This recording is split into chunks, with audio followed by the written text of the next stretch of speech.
So we are showing multiple different ways to represent information, and they are verbally, algebraically, numerically, graphically. Those letters can be abbreviated VANG. Vang. No, I didn't come up with that.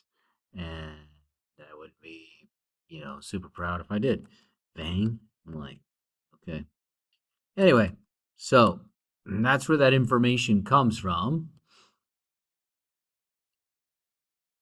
Verbally, the description is Bob has 3 cakes and bakes 4 cakes every 2 hours.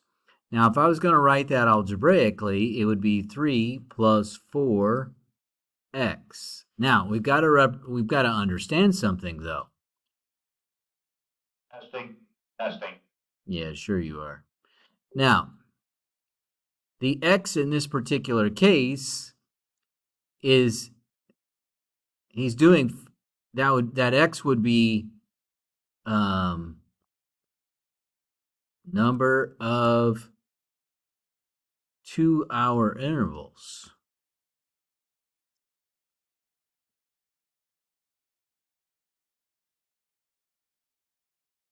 Okay? So you would just have to understand that x does not represent exactly 1 hour. It represents 2 hours of time. So if this is my x and we're doing this numerically, I guess we probably would put a y on it or something like that, or C for cost, or no, it would be like A for amount or something like that. But we'll just use y. So at the beginning, he starts out with 3 cakes. Now, one of those 2-hour increments now puts me at 7 cakes. 2 of those 2-hour increments now puts me at 11 cakes. And of course, 15. And you can see that it's going up by 4.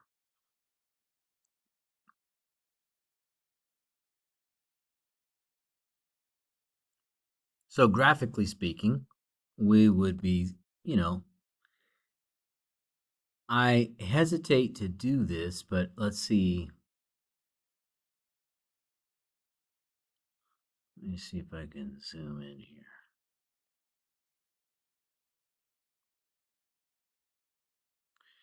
So if we let the y blocks, so x goes by 1s, but y goes by 4s, or maybe we should do 2s. Each block is worth 2. So 0,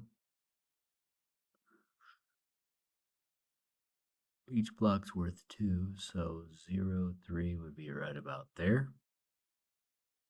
If we go over 1,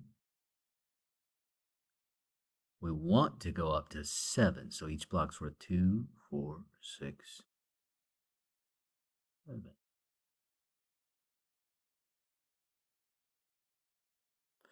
And then, of course, 2 would be at 11. So, see, that's 8, 10, 12.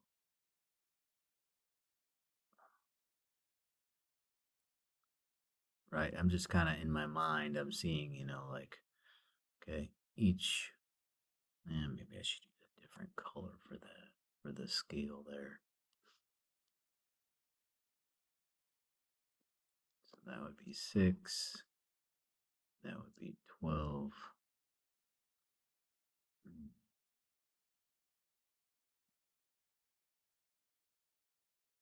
We can see that what we're creating is a linear function, a linear pattern.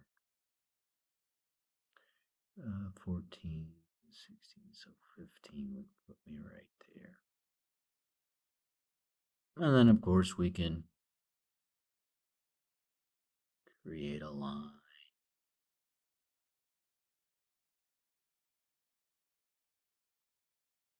Now, notice that my line would stop.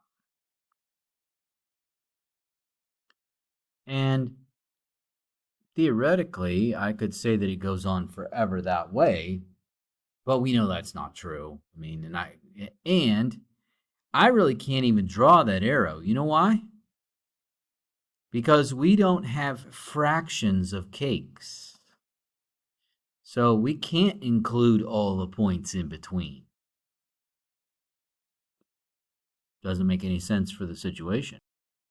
Now you can see that there are a couple different ways we could have looked at this. We could have looked at this as a slope of 4 starting at 3, but that meant that each x was 2-hour increments. Another way to look at this would be that you're dealing with a slope of 2, right? Because you can reduce that fraction.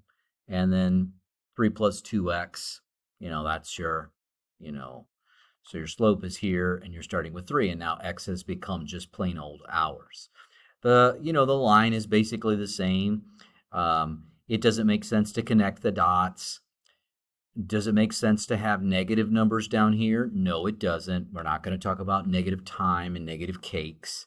Is this a linear function? Of course it is, okay? The slope is constant, right? As you go, each time it goes up 2 and over 1, up 2 and over 1, okay? So that's the basics of this. Now on the next question here, we have definitely a nonlinear situation, right? Hopefully you remember y equals x squared, right? That's a quadratic. This is the area of a circle. Now we can say something like this in a verbal description: area varies directly with the square of r. Now that's a description I probably would not expect you to use at all. Now, in this particular case, I don't think negative numbers make any sense, so I scratched them off the table. In fact, 0, which would give me a 0, I used an open circle on the graph because I mean, what do you mean it's got a radius of 0? Okay, that's not really hardly a circle, so how do you find an area of a circle that doesn't exist? So I put an open circle there. And then if I put in 1, I would get 1 pi. And if I put in 2, I would get 4 pi, right, into this equation that's up here. Squaring, using the radius, 1 squared and then 2 squared. Well, if you figure out the decimal approximate for 1 pi and then for 4 pi, you get, the 3.14 and the 12.56. So I approximated those. That is definitely not going up by the same amount each time, so that's not a linear function. In fact, it's a lot like a parabola, but the only reason you didn't probably think it was a parabola was because you didn't see the other side. Well, that's because of these negative numbers. Yes, you can plug in negative numbers into the equation, but it doesn't make sense for the area of a circle at all.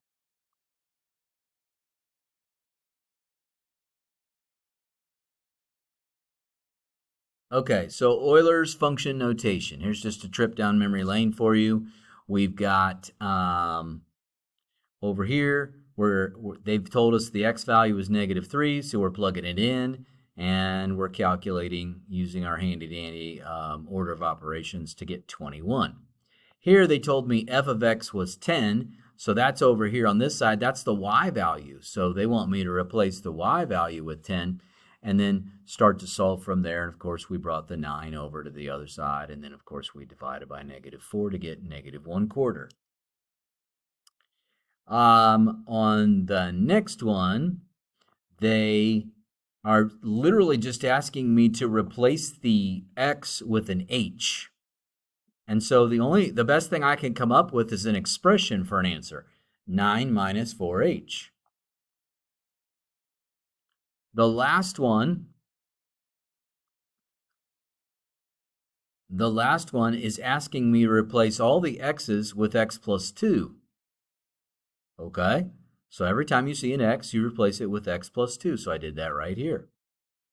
Oops. Scribble. And so then, of course, I needed to distribute the -4 and then add like terms. I do not care if you write it like this or if you write it like this. It's the exact same thing. Sorry I'm going through these notes so fast.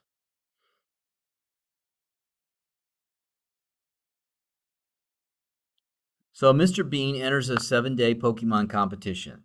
The function below models Mr. Bean's total cards. So C represents the cards. And T, all these T's represents time in days.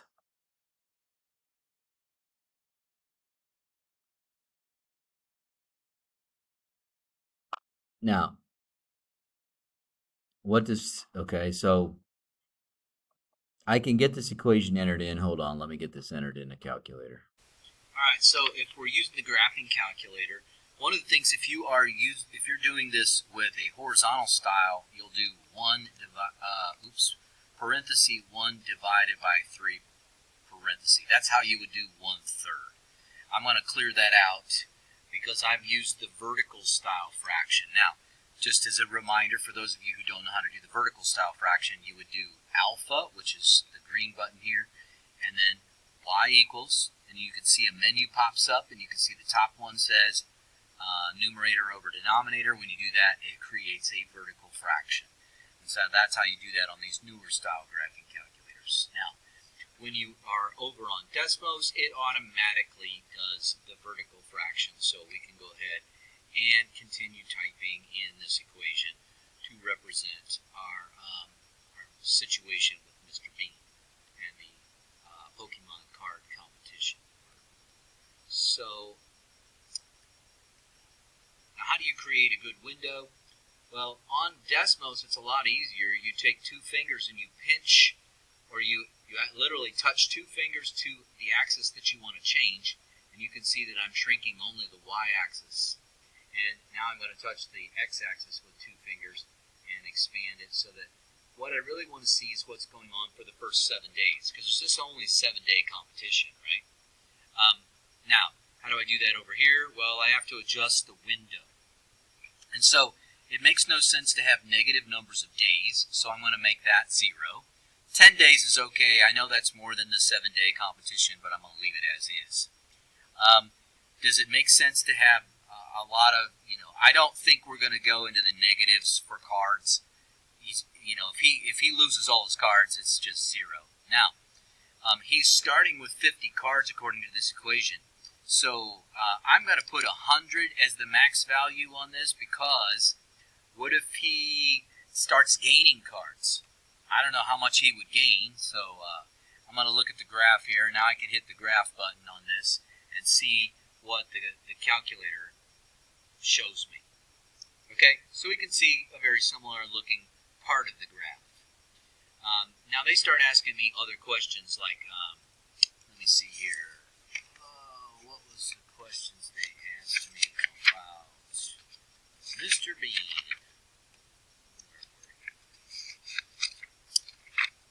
They asked me, what does C of 3 mean? Okay, well that means that the x value is 3. Well, on Desmos, it's pretty easy just to do this. X equals 3.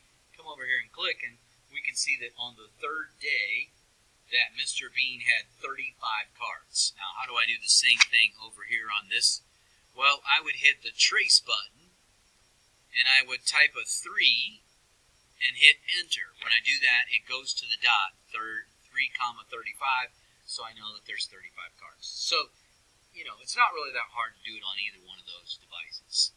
Now, the next part says, well, what if, what day, basically they say that C of t equals 40, and so they're giving me a y value of 40, and they're saying, how many days, on what days did he have 40 cards? Well, that means I have to come here, and I have to come here and type 40 and hit the graph. Look how fast it is on Desmos. I just found out that it's the 2nd day and the 6th day. On the 2nd day and the 6th day, he had 40 cards. Over here on the graphing calculator, after I've graphed the second one, I'm going to use a feature called Calculate, which is right above the trace button. So I had to hit the second button and then Calculate, and the Intersect feature, which is the 5th one down. When I do that, it's going to be asking me for the first curve. Well, the first curve is the blue one, so I'm going to hit enter. And then I'm going to go up here to, and then it says, is the second curve this red one? I'm going to say yes. And then it asks for a guess. Well, if you want the one on the right, you put your cursor toward the one on the right and then hit enter, and it'll go find that. There's your 6th day. But now I got to repeat this process to find the other one. So first curve, blue one, yes. Second curve, red one, yes. Now to guess, I've got to get the cursor closer to the other one, otherwise it'll keep going back to that one. Once I get it close, I can just hit enter and it'll jump to that one and say, okay, so now I know it's the 2nd day. Much slower on the graphing calculator than it was on Desmos. The y-intercept, that is 50. That's how many cards he had when he started. And it says, what's the lowest amount of cards? Well, come over here. On Desmos, it's easy to see that it's about 31 cards. Over here on the graphing calculator, I'm going to see second calc, and in that menu where we had intersect, we also have one called minimum. And so now, the difference is here, it's going to be asking me for a left bound and a right bound, and I want to make sure that it has the minimum in it. Now, could I just hit the enter button right now? Yeah, I could, because it's on the left side of the minimum. And then now it's asking me for a right bound, and now I need to get the cursor on the other side of the minimum. Doesn't matter where it is, as long as it's, on the other side. Now you can see 2 arrows on screen that are pointing towards each other, and now it's asking me for a guess. I don't need to guess. I can just hit enter, and it'll go find it, and it shows me the same low value of 31 cards. So that's the Mr. Bean example. They have a calculator. They show you a couple things on the calculator. If you are trying to redraw the window back to the original -10 to +10, we use this one, Zoom Standard, and that'll change it back to the -10 to +10. Obviously, that's not a good one for this particular graph. There's another feature called Zoom Fit, and if I go to Zoom, why didn't it do it? Oh, it's paused. Zoom, and Zoom Fit is down here below. It's like 0, and I don't know why they don't call it 10, but now it's going to redraw that window or draw that graph. Zoom Fit is not always the greatest. Okay, now it shows you the basics of this particular function, but all this stuff with the negatives, that doesn't make any difference to me. I care about the stuff that's positive. So really the only part of the graph I'm really interested in is this stuff up here. So Zoom Fit is nice for getting a good idea of what's going on in the function, but it doesn't really give me the final answer. And I will work on the next example here in the next part of this video. All right, Mr. Brust, not heard that last name before, has a one-day layover in Vegas. He decides to gamble continuously for that time period because this is a smart man, right? Gambling continuously. I guess that's what the stock market is sometimes, so maybe we're all gambling continuously. I know they like to call it investing, but truth of the matter is, well, hopefully there's some smart people that are watching over it so that we're not all just losing our money so fast. Like gambling is it's designed to take their people's money, and they do a lot of that, which is why you see movies where people try to rob casinos. The following function represents his total money over that day, where T is measured in hours. Okay, so T is like your X, and B of T is his total amount of money. That's like your Y value. Okay, so if I have Y equals negative 0.02 X to the fourth, and drop down plus 19x and plus 180. Okay, so let's see what kind of shape we have. Shrink this down, take a look at it. Now, I think this is the most important part of the graph to me, because right here, that is when he started gambling. He had 180 bucks. So right here, they're asking me, what does the y-intercept mean?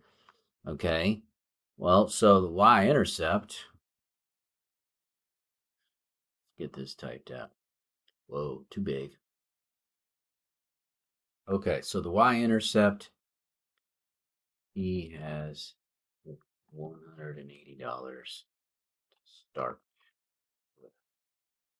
Okay, so the x-intercept, okay, that's down here. What does that represent? If I come back over here, probably should say y-intercept equals x-intercept equals he lost all his money. Well, perhaps I should do this. No, no, no. Can I do this? It's going to be ridiculous. He lost all his money in 11.94 hours. Do that, and yes, and then shrink this down and come back here. And here, I'm going to slide this over here so you can see that. So that takes care of the x-intercept and the y-intercept. What is the most amount of money that he had? Now, if you are dealing with the graphing calculator, since I'm at home recording this, I don't have my document camera, so this is fairly easy to find. You would use a table, right? You would use a table, you would plug in a 0, and it would tell you 180. Okay, now this we would have to use the calculate 0 feature. So it's right above the trace button on your calculator. It says calculate. We've talked about that before, where it has different features in there like intersect. Well, this one would be, you could do the calculate 0 feature. And then, of course, on that same calculate, you could look for calculate max. And then you would have to give it the left bound, right bound here, right bound here. Same thing with the 0. You have to do the left bound, right bound. It takes a little bit longer than you can with Desmos. Obviously, Desmos. Boom. Click on that max point, and we know that. So let's see here. He had the most amount of money in the entire time he was there at 6.2 hours, which was $268 and almost a quarter. We'll call it a quarter. Doesn't matter because he kept gambling and he lost it all. So, So that's the basic idea of what that means. Now we can go back and look at these other things, like, what does b of 12 mean? Find it. All right, so let's see here. When x is equal to 12, x is equal to 12. All right, let's see here. X is equal to 12. I should zoom in on that. Whoa, x is equal to 12. A negative amount of money. Come on. So at 12 hours, he owed the casino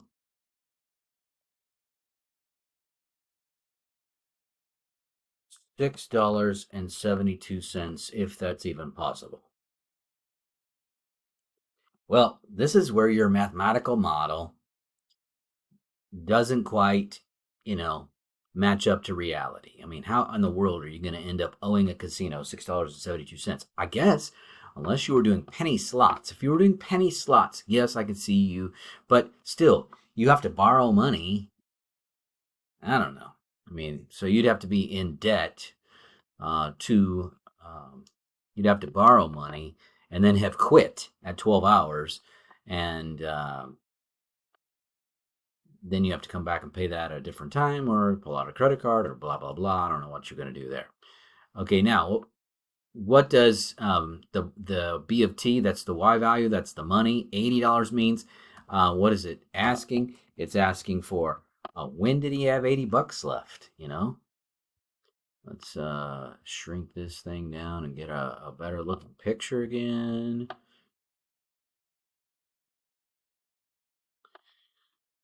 So right here, whoa, I had it.